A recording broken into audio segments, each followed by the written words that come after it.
Hi friends, இந்த வரலட்சுமி பூஜைக்கு நீங்கள் கோயிலில் கிடைக்கிற சக்கரை பொங்கல் மாதிரியே வீட்டிலையே சூப்பராக ஈஸியான மெத்தடில் எப்படி செஞ்சு அசத்தலான்னு பார்த்துடலாமா? குக்கரில் அரை கப் அளவுக்கு பச்சரிசி எடுத்திருக்கேன். கூடவே 2 டேபிள் ஸ்பூன் பாசிப்பருப்பு எடுத்திருக்கேன்.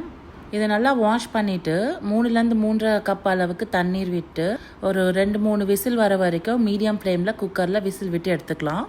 இப்போ இதுக்கிடையில் ஒரு சாஸ்பேனில் 1லேருந்து 1.25 அளவுக்கு பொடிச்ச வெல்லத்தை எடுத்திருக்கேன். அதில் கொஞ்சமாக 1/4 கப் அளவுக்கு தண்ணீர் விட்டு அந்த வெல்லம் கரையிற வரைக்கும் வச்சு எடுத்துக்கலாம். இப்போ பார்த்தீங்கன்னா அரிசியும் பருப்பு நல்லா வெந்து வந்திருக்கு. அதை கொஞ்சமாக குழையிற வரைக்கும் மசிச்சு எடுத்து வச்சுக்கலாம். இப்போ நம்ம காய்ச்சி வச்ச வெல்லத்தை வடிகட்டி அந்த சாதத்துக்கூடயே நல்லா கலந்து விட்டுக்கலாம். இந்த இடத்துல பார்த்தீங்கன்னா ஸ்டவ்வை ரொம்பவே ஸ்லோ ஃப்ளேமில் வச்சு கலந்து விட்டுட்டு இருக்கணும், இல்லைன்னா அடிப்பிடிச்சிரும். இப்போ இந்த இடத்துல தாங்க ஒரு முக்கியமான இன்க்ரீடியன்ட் ஒன்று சேர்க்க போகிறோம். இது தாங்க அந்த கோவில் சக்கரை பொங்கலுக்குரிய டேஸ்ட்டையே கொண்டு வரும். அது என்னென்னு பார்த்தீங்கன்னா பச்சை கற்பூரம் தான்.